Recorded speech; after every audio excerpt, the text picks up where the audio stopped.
Welcome to Never Did It. This is a podcast where two guys watch movies that we have never did or never seen. And today we're going way back in time. We're going all the way to 1930. We're going to talk about a couple of old movies, and we're going to talk about one of them that was remade as well. So today we're going to start with a film that Brad selected. It's called Blue Angel. Brad, tell me why you picked Blue Angel. Yeah, the Blue Angel is interesting. I picked it because I have no 1930 movies to give you. I think I'd originally given you a Soviet era propaganda film, and then when I looked at the trailer, I was like, I don't want to watch that. That looks boring. But it was highly rated on Letterboxd, so anyway, we skipped it. The only artifact of that is in our document. I think I have a YouTube link to the movie. Anyway, I gave you the Blue Angel because it was supposed to be very good. I'd also never seen it, and it turns out that the story behind the movie is super interesting. The movie itself, it was directed by Joseph von Sternberg, born Jonas Sternberg, a real John Lieberman type deal. We're Jewish. We can say stuff like this. Starring Marlene Dietrich in her star-making performance and Emil Jannings. He was like the first guy to win the Oscar for Best Actor. Oh, was he? Well, right before this came out too. Obviously a huge actor. It's a German movie. It's interesting. Von Sternberg had been an American for decades and was sent back to Germany to make this movie. So it's interesting, but it's a German language film.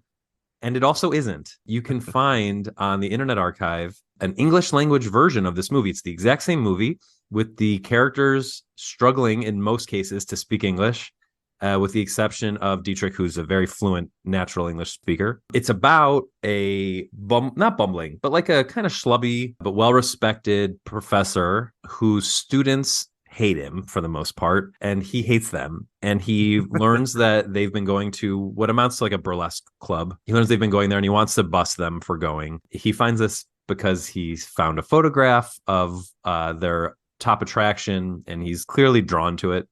Isn't it like a card? It's like a playing card, or like they're playing cards or something like that. Yeah, I think maybe they're postcards, but either way, one of them, like, you can blow on her skirt and it flies up. Yeah, that's like a central prop in the movie. Super scandalous, yeah. Woo! Yeah. and he follows the kids to the burlesque show over the course of several days, where he becomes infatuated with the star, who's played by Marlene Dietrich. Her name's Lola. He becomes completely enthralled by her, loses his job because of his infatuation with her, winds up, spoiler alert for this movie that is almost 2 hours long but has very little plot, marries her, joins her troupe. Over the course of 5 years, his life completely falls apart, and then he's more or less cucked by her into insanity. So what do you think of the movie that I gave you?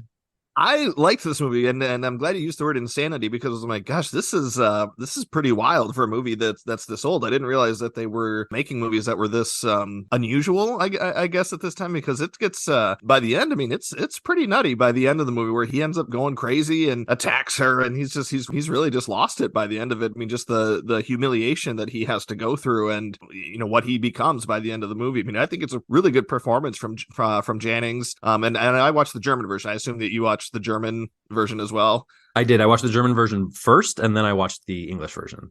Oh, wow. You did watch both. Okay. Mm-hmm. And it is literally the exact same thing. What I found most interesting about it, and I want to say I did not like this movie, really. I thought it was 45 minutes of movie in a 2-hour bag. Mm-hmm. But I think the story behind the movie, and then the fact that you can watch both versions. At one point, I just put them up side by side. Oh, wow. And I muted the German one because I'd already watched it. To hear the English one, and you have to like pause here and there to keep it synced, because the scenes aren't the same length. There are some scenes. What's really crazy is there are scenes like the scene where he's getting fired. In the German version, the principal comes in and he's very disappointed that his students have drawn all over the blackboards because they know he's having an affair with this burlesque dancer. The principal comes in, he tells all the students to leave, and then he tells the professor, he asks him, why are you giving up your whole career for this woman? Is it worth it?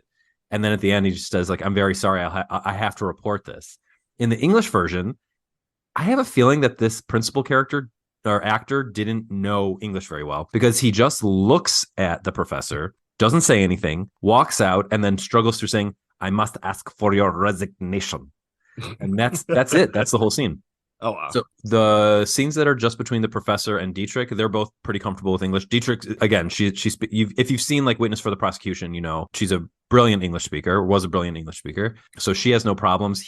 Jennings is a little bit less comfortable, but still gets through it no problem. But a lot of the tertiary characters have or actors have trouble. And I think in a lot of cases there was like asynchronous dubbing going on after the fact. And why did they do it this way? Is that common at the time? So yeah, it does seem like it was pretty common. It seems like it was a transition thing, like part of the transition coming out of the silent era films into the talkies. Whereas in a silent movie, you could just put up cards with the different language words on them. Now you've got to, or at least, because subtitles weren't a thing, the assumption was that different countries would need their own language accorded into the film. But yeah, there were hundreds of them. Hundreds. In the 30s, there were hundreds. I'd say from what I have read, the majority of them came out in the 30s, and it's every language, I guess primarily like I would imagine French, German, Italian, English, being that those were Spanish probably, right? Being that those were like Europe and America were the big distributors of movies at the time. But it continued on until the 50s, and then very sporadically after that. But a pretty notable one in recent years, or I guess like in the last 15 years, was the Denis Villeneuve film Polytechnique. Now, I haven't seen this movie, but apparently there's an English recorded language. What do they call them? I guess the actual term for it was multi-language version, and there's an English one.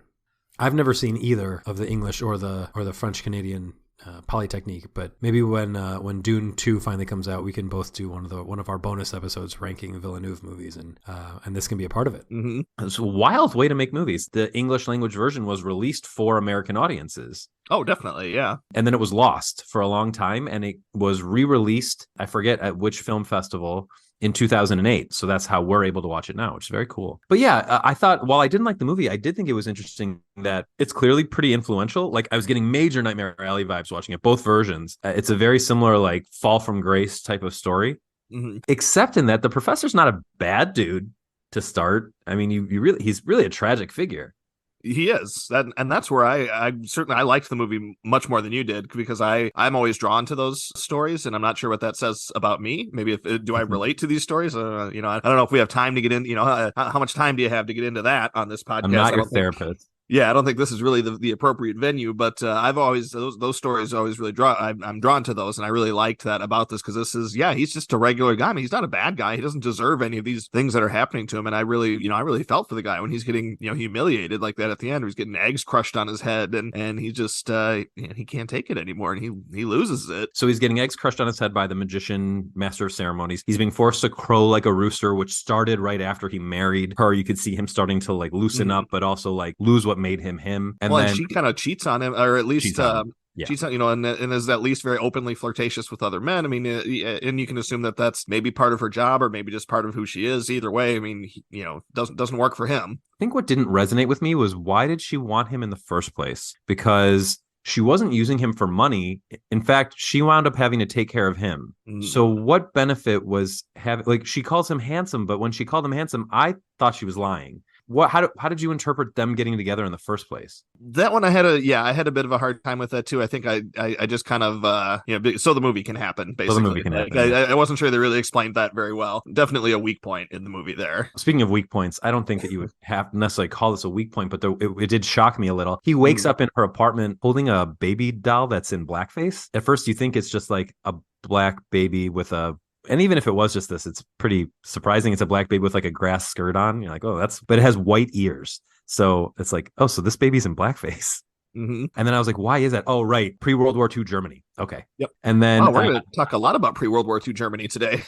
Yeah, we are. It makes sense. We watched two movies from 1930. The thing that I found most interesting about this is how the movie sort of predicted Dietrich's life after this. So she was married to, I forget her husband's name, but she'd been married to him for like decades, and she remained married to him for decades, and had many affairs, including with Josef von Sternberg. In fact, to the point, there's sort of a Star is Born quality to her relationship with the director, Josef von Sternberg. He brought her to America, and they collaborated on a lot of movies after this, and she became a really big star. And he sort of faded into obscurity through their relationship, which was interesting. She would flaunt her affairs in her husband's face and like ridicule him, and was allegedly quite cruel to him. And at the same time, became like a big beloved star and starred in many, many great movies while the men around her kind of crumbled and fell away.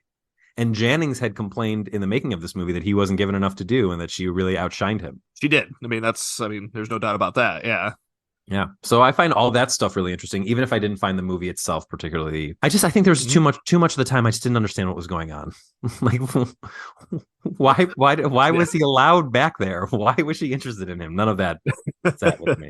Why? Now, one thing I didn't understand, but I did like, was just the weird clown looking sad and showing up all the time. And if you think back, it makes you wonder, was the clown her boyfriend when all that was going on? Because he's dressed as a clown at the end of the movie and watching her make out with the strong man. I actually hadn't thought about that till just now. I just liked the clown being there because it looked so bizarre. But now that I think about it, I'm like, oh, he probably was her boyfriend, just watching his relationship crumble away. Oh, wow.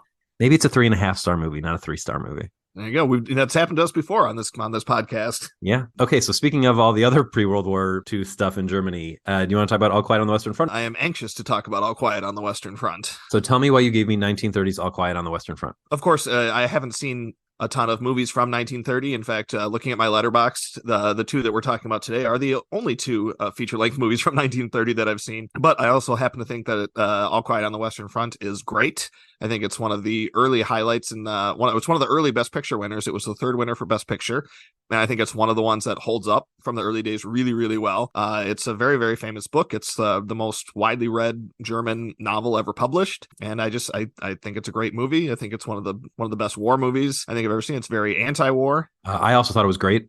It was way different than I thought it was going to be. I hadn't seen the 2022 version yet. I watched this one first, and then I watched the 2022 version, and we'll get into that.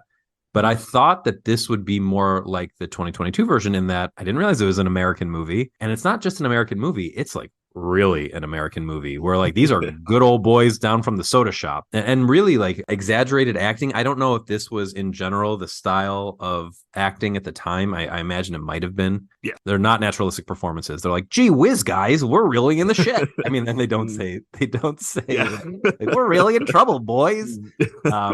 It's a lot of that. But the story is really compelling. A group of young German boys are Propagandized through the propaganda of their teacher, jazzed up and enlist in World War I. And one by one, they just get picked off as the war goes on. It's rough. I mean, it's a little more violent than I expected it to be, and it's a drag, but it moves pretty well. It's short. I think it's 2 hours. Yeah, 2 hours or like 2:10 or somewhere thereabouts. Yeah, it moves pretty well. And then as you're watching it, it's very clear all the things. A lot of war movies since then are very indebted. Saving Private Ryan is a lot like this movie. Starship Troopers is a lot like this movie. I mean, Starship Troopers is basically, and I think people criticize Starship Troopers when it came out as being like a less smart All Quiet on the Western Front, but it's just different. It's a sci-fi version of it, but it starts the exact same way where this culture puts on its young people to enlist, and then those people are meat for the grinder. And the remake does a really good job in the opening minutes of getting at this meat for the grinder philosophy. What I liked about the 1930 All Quiet on the Western Front is it was really focused on the friendship of the soldiers and what losing their friends would do to them. Whereas the remake isn't so interested in that. I mean, they're still friends, but this movie, you spend a lot of time with them during basic training. They're pranksters. They show up to basic training and they feel that their commanding officer is too hard on them. They know him from the community and they're like, why would you act like this with us? And they prank him. So that what I like about that is it shows, their innocence, how they think that this is not going to be a cakewalk, but they think this is fun. They don't understand. Yeah. They don't understand what they've gotten themselves into. I mean, there's no discussions about like what the war is about. Right. Or like why they're there. It's just like, oh, we're going to work because that's what people our age do, and we're all going. Like, right. let's go together, sort of thing. Yeah, right. Just like it's for the fatherland, and that's all you need to know. Yep. And their commanding officer, it's interesting because he seems to know like discipline is really important.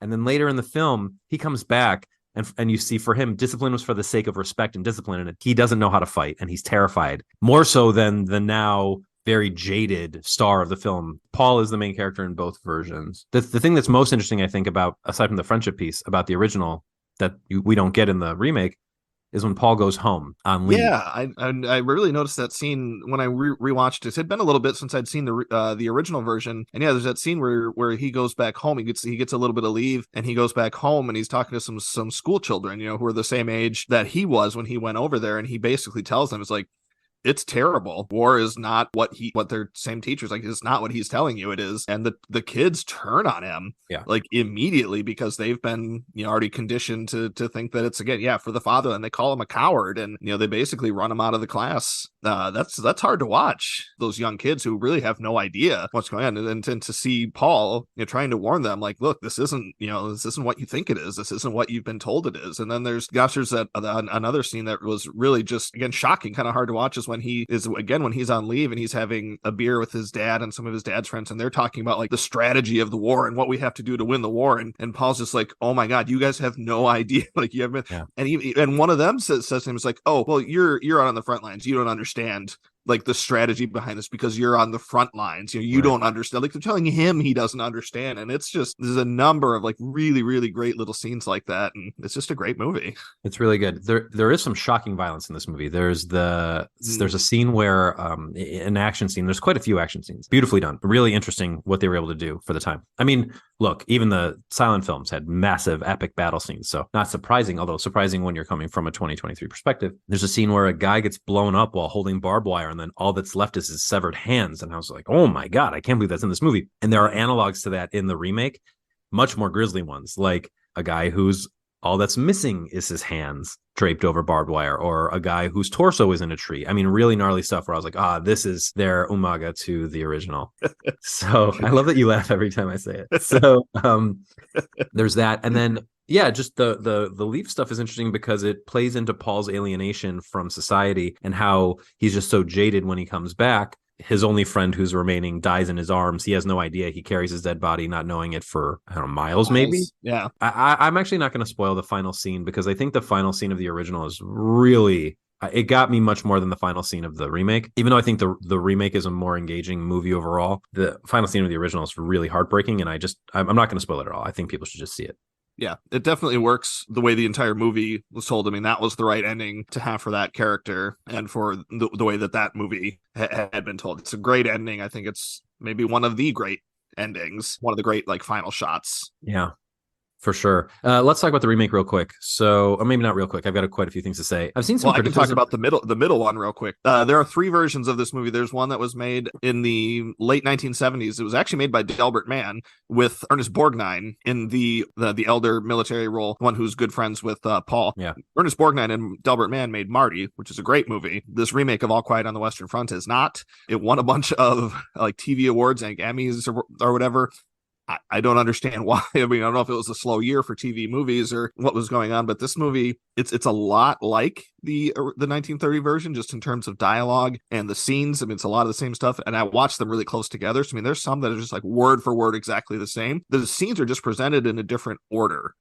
And I don't understand, like, I haven't read the book, so I'm not sure if there's some correlation there, but it very much felt like change it just a little bit so that the professor doesn't know you copied my work sort of thing, where it's just like stuff's in a little bit different order. They add some voiceover narration that is not good. It's kind of a drag. If you're doing an All Quiet on the Western Front thing, if you're a completist like me, it's on Peacock, you can watch it, but I don't think it really adds anything to the story either way.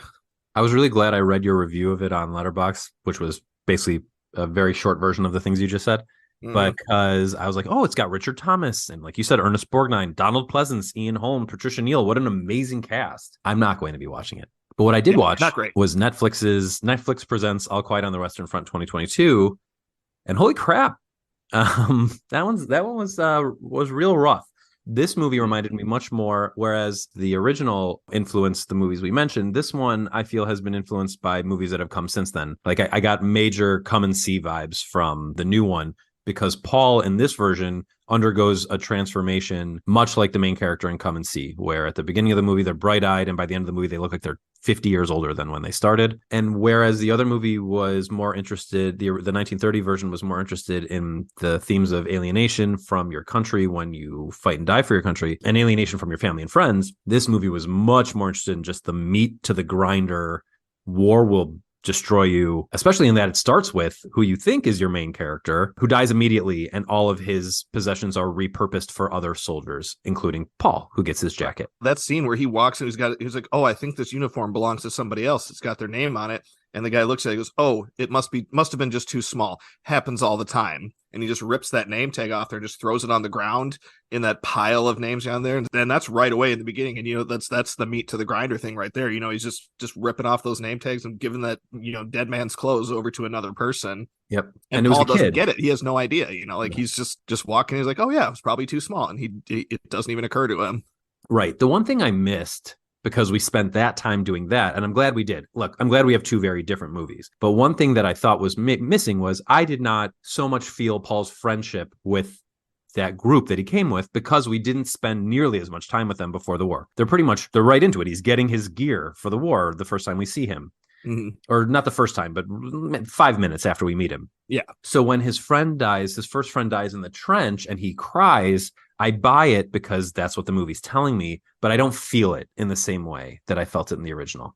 Right. On the other hand, this is one of the most beautiful movies that's been made in a long time. A lot of attention was paid to the environment, the sound design. I mean, it won a million technical awards at the Oscars and deserved every one of them. It's just interested in different things. And then I guess there's one other thing missing in that it doesn't feel as satirical as the original. It's a much more straightforward war is bad. And I guess maybe because in 1930, there was a big, like, going to war is great fervor on both sides of the Atlantic. Like, what we're doing is important. And now the culture everywhere is much more anti-war, even though war is still as prevalent as it ever was. But because the vibe on war now is, yeah, we know war is bad, so here's what war does. We don't need to sneak it in. We can just show it to you directly and brutally. That's what you get here. And it looks great. You do, by the end of the movie, you really feel like you are in Paul's shoes, and they're not good shoes to be in. Those the trenches, the design that they have in the trenches, and the battles that they show, and when you realize too that, I think it says it right at the end of the movie, that they were fighting for years in these trenches, and they were basically fighting over like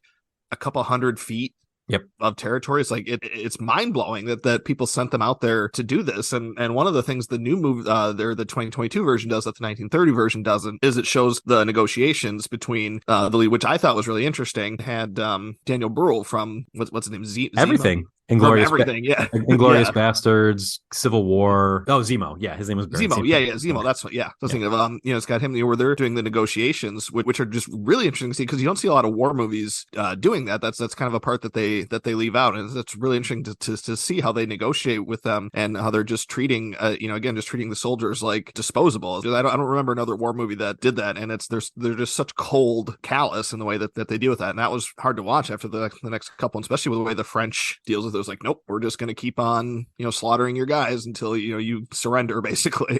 Yeah. So I've a few things about that. I've seen that criticized because that is what we got instead of Paul going home on leave. The French actor is a guy named Thibault de Montalembert, I think.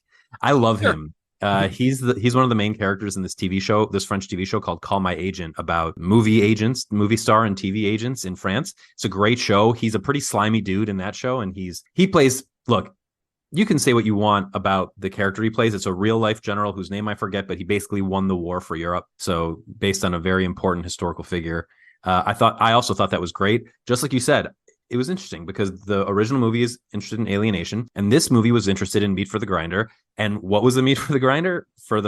This whole thing is Daniel Bruhl, also based on a real person who was assassinated a few years after this by a far-right German who didn't like him, who didn't like the way that he negotiated the end of this war. And, kind of not understandable that people would be upset. Germany was plunged into poverty after this. But this scene's great because it shows like you said, the indifference of the elite to especially the suffering of the Germans. And it plays into the end of this movie, which is different than the end of the original, where the German general, who throughout the movie has talked about how he feels like he's been underappreciated. He's talking to one of the Nazis from Inglourious Bastards. That's just sort of his sounding board. I was like, where do I know this guy from? Oh, right. Yeah. He was in Inglourious Bastards. And then because of his, perceived slights, he sends thousands of people to die moments before he knows the war is over. And that gives us, I won't say how that ends either, because it's also quite powerful, just different. What I will say is the last scene also shows Paul bringing in another round of soldier to deal with the same experience he just dealt with, although even though the war is just about to end. So yeah, great. I'm really glad that we did this exercise because it was